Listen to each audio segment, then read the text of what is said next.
राम जी का पैर धोते हुए केवट जी का मूर्ति रहेगा साइड में बरामदा के बाद।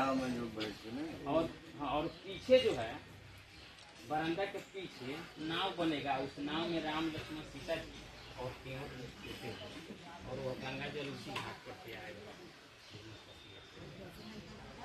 मतलब प्रोग्राम है, लेकिन सीधी वैसी नहीं।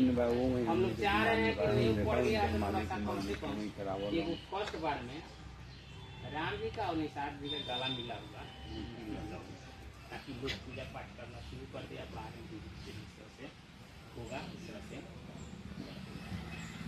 7 फीट ना जी, 7 फीट ज़्यादा बड़ा बनाने ना ज़्यादा बड़ा बनाने पर थोड़ा सा ऐसे ही होता है।